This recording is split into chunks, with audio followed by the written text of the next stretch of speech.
Hmm. Okay, we should be live. Welcome to the Wrestling Pod. I'm your host Carlito Santiago, and today we are here to talk about what went down on Friday Night SmackDown before the Elimination Chamber, and boy, did a lot of things go down.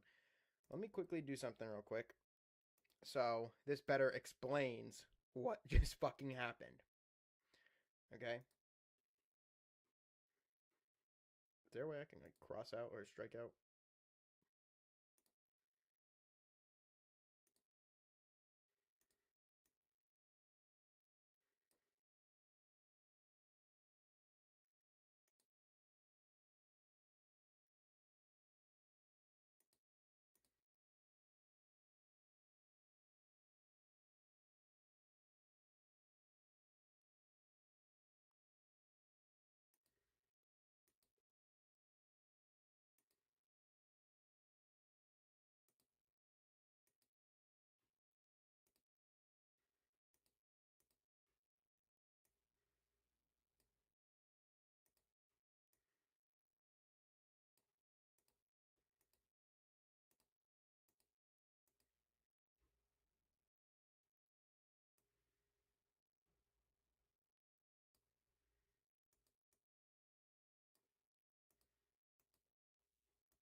Where's this darky?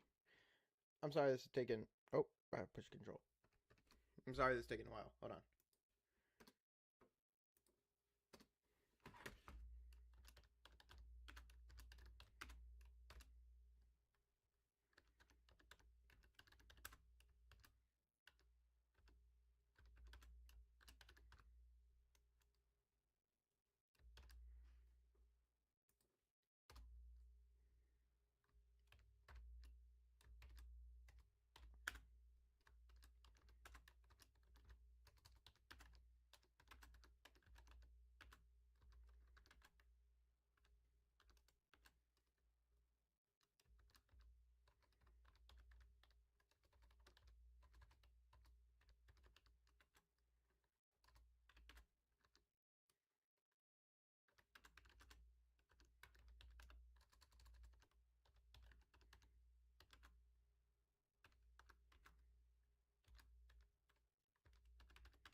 Okay. Because I can't do a strike through. Oh, all right, leave it like that. All right. Anyway. Oh, and. Okay. So we opened up the show. I'm sorry that took so long, guys. Apologies. I had to re-edit the men's elimination chamber qualifying because everything is getting fucking out of hand. So before the show began, WWE ran an angle during commercial break showing Jey Uso unconscious backstage after an apparent attack. When the show went live, he was shown being loaded into the back of an ambulance, and Jacob Fatu went with him. Drew McIntyre came to the ring and denied being Jay's attacker to get ahead of the accusations. So we can already clear Drew out. Nick Aldis came out and ordered him to go to his office. Now Cody Rhodes came looking for a fight, but Drew said he had nothing to gain from it. So Rhodes said McIntyre has been running away his entire reign as champion, and he's been running away like a little bitch. Randy Orton showed up and said he feels bad for Jay, but his only concern is winning the chamber to face Orton. That's when Trick Williams showed up. Then Javon Evans, and then LA Knight. Knight and Williams got into a fight after Williams stole LA Knight's moment by saying, "Whoop that trick." LA Knight says, "What did you just say?" I said, "Whoop that trick." You said, "Whoop that trick." Yeah. Okay. And then a brawl ensued. While Williams and Knight ended up heading to the backstage, the Viper struck once more. Or, well, the Viper struck again, nailing Evans with an RKO. By again, I mean, opposed to, I think was last week? Yeah.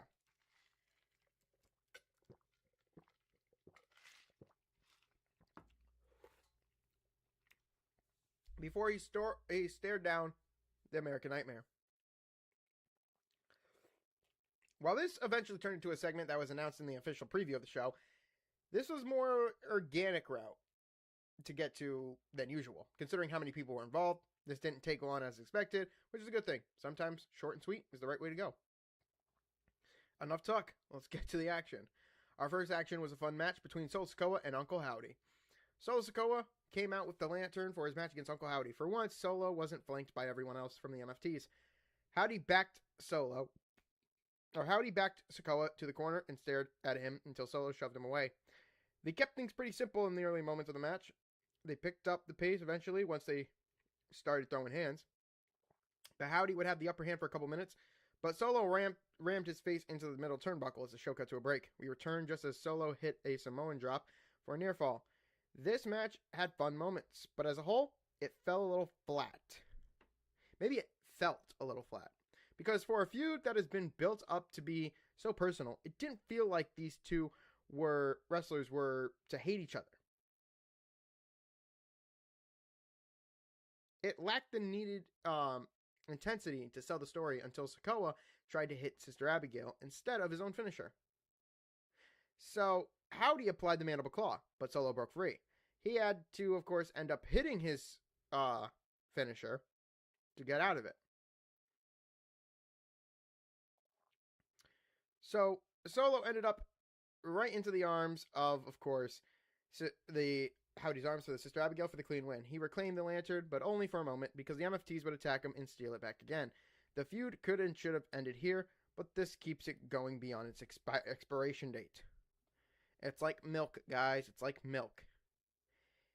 And they ain't gonna fucking dump it out until it's all curdy. C+. Fun little match. Tiffany Stratton took on Kairi Sane. Now let me just read this little back here. Asuka, Kairi, and Tiffany had a backstage segment that led to Tiffany challenging Asuka to a match. Instead, it would be Kairi because she doesn't want to injure herself.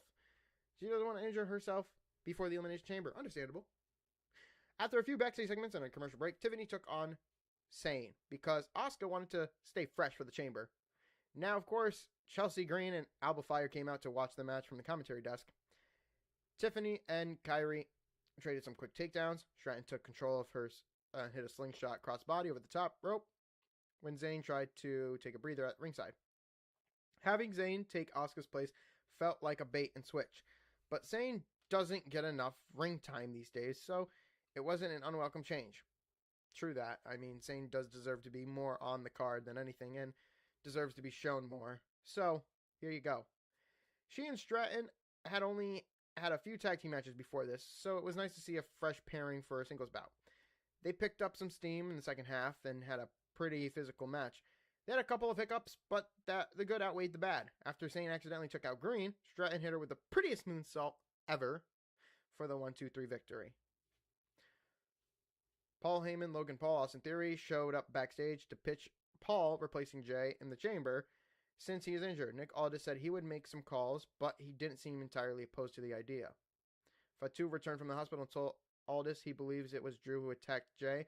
He said he wants to be in the Chamber so he can win and take care of McIntyre himself. Aldis gave him the same response he gave Heyman earlier. So, the main event ended up being Jacob Fatu and Logan Paul, and I will get to that when we get to that. Moving forward, the Miz took on Obafemi in what was basically a decimation. A dismantling of sorts. I'm not even going to go to it. There was more talking than there was fighting in this fucking match. So, honestly, not going to grade this. They graded it a C. I'm going to give it a C-. Ilya Dragunov was shown saying that he doesn't feel like he deserves another U.S. title match right now. What the fuck are you doing, man? Carmelo Hayes came out for a U.S. Open challenge, and Mr. Woo answered the call. The former Zack Ryder got the first near fall with a nice drop kick. Melo fired back with his own, but Cardona dodged the second attempt and hit a boot to the face. We returned from a break to see Cardona still firmly in control. He started building momentum, but he was still selling his leg, oh my god, ugh. But he was still selling his left arm being injured. While this might not have lived up to some of the other recent title defenses from Hayes, it was still a solid performance. It was nice to see WWE finally doing something of substance with Cardona. The challenger came close a few times, but Hayes was able to get the win to retain his title. They shook hands to show some respect afterwards. So, hey, at least we're on the same page with that. They're both baby faces. Another kind of perplexing match here. Of course, we had Candice LeRae finally getting a match, and it's another one of these matches that, she doesn't get enough ring time, so utilize it the best you can. She took on, of course, Jordynne Grace, who would need a win, especially after losing her title match with Jade Cargill. So Candice LeRae particularly had forced Johnny Gargano to come out to the ring with her against Jordynne Grace. As soon as the referee called for the bell, Grace took LeRae down and started beating on her. The Juggernaut ran into an elbow, and LeRae followed up with a quick series of moves, but couldn't get the pin. Gargano got up after laying on the commentary desk and started walking away, which distracted LeRae long enough for Grace to hit her pump handle suplex for the win. Short, pretty uneventful, and this match fell completely flat. LeRae and Grace had a few good moves, but it wasn't enough to save this match. So, see ya.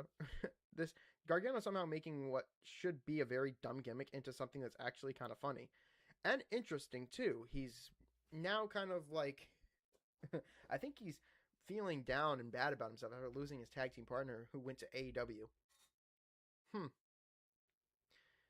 Well, guys, I have to bring this up because I had to make a change. If you guys notice anything different about the Women's Elimination Chamber, is that Rhea Ripley does not have a title, and this is why. Io Sky and Rhea Ripley defended their women's tag team titles against what is now known as the Irresistible Forces. The last time Ripley and Io faced Nia Jax and Last Legend, the match ended up being without a definite winner, as you can see right here. So both teams were looking to win this decisively to settle their feud. Legend and Sky started with a few counters before Ripley tagged in for a double team attack. Jax and Legend tried to regroup at ringside, but the champions went after them. The challengers caught them and swung themselves into the barricade a few times. They did a good job making this feel like a physical fight, but most of the match was still kind of intensity you would expect after the way their last encounter ended. It felt like a little too choreographed in places. They brought more energy to the second half, so the crowd started to get a little more excited. They fought through 2 commercial breaks, so this ended up being the longest match of the night. Even though this made this more entertaining in the back half, it felt a little disjointed in places. This might be one of the rare instances when a shorter match might have been better. Anyway, Legend was able to pin Ripley to win the titles for her and Jax, which is interesting. So Ripley got the pin taken. So now we got to decide if we're going to have Ripley possibly win this match to face Jade Cargill. Possibly. So I'm going to leave it up in the air. My predictions will add to Rhea Ripley. So I predict that Rhea Ripley, Alexa Bliss, and or Tiffany Stratton win this match at this point now.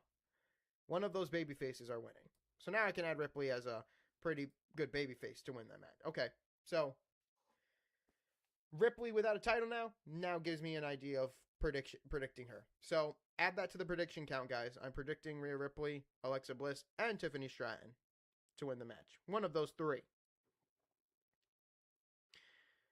Sami Zayn accused Fatu of being the one to attack Jay earlier in the show, but Fatu would fire back at Zayn.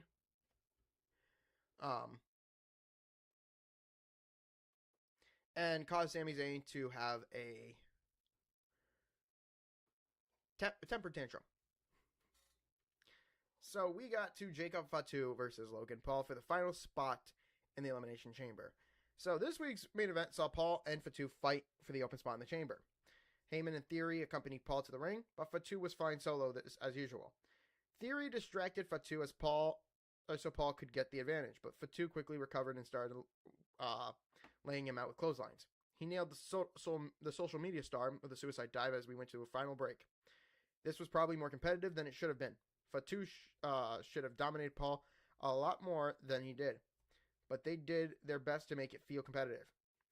Heyman interfered to help Paul, but they were unable to keep the Samoan Werewolf down for the pin. The Masked Man showed up, and super kick Theory, but he was taken out by Paul and unmasked. It was some random guy we've never seen before. Well, actually, the main roster has never seen before. I believe it's Jack. I believe it's Jack Cartwheel from Evolve, if I'm not mistaken. I could be wrong. Let me know if you guys, see the resemblance. I think it's Jack Cartwheel.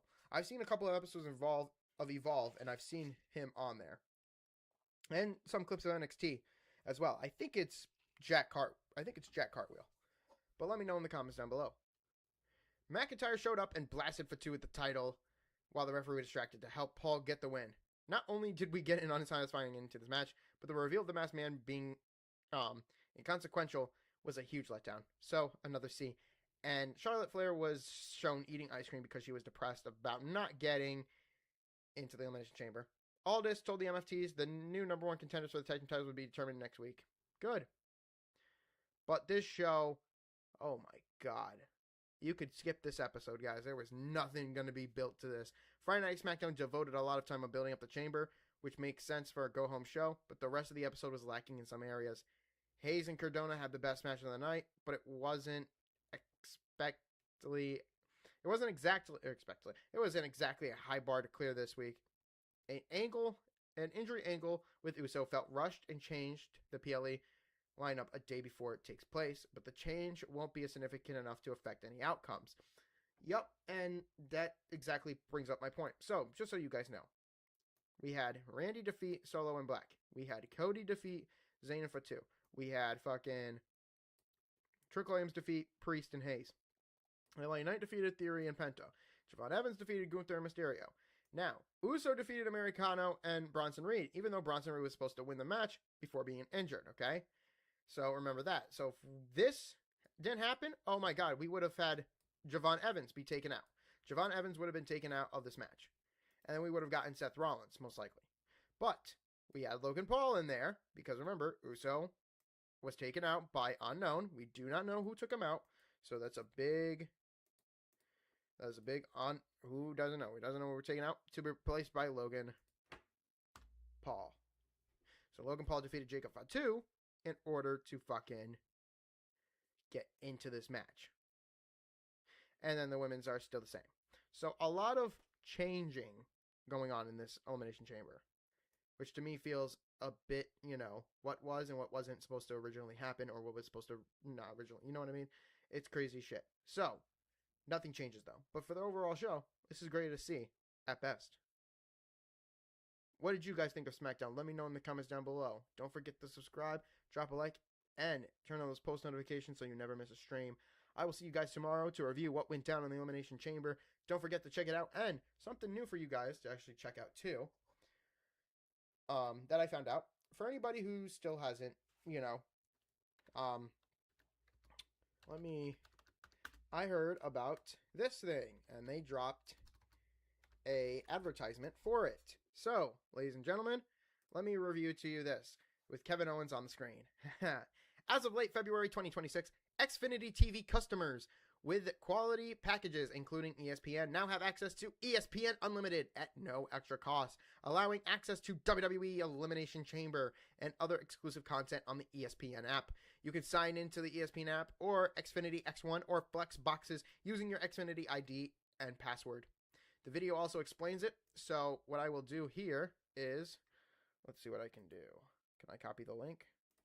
All right, I'm going to copy the link, and I'm going into this video so you guys get a better understanding of how to make this work. This video explains how Xfinity members can activate their ESPN subscription to watch WWE events. If you need more, of course, details are all right here as well. You can look up Xfinity ESPN if you need to, okay? So I will leave the link in the description below. But I will see you guys tomorrow, and I will see you guys on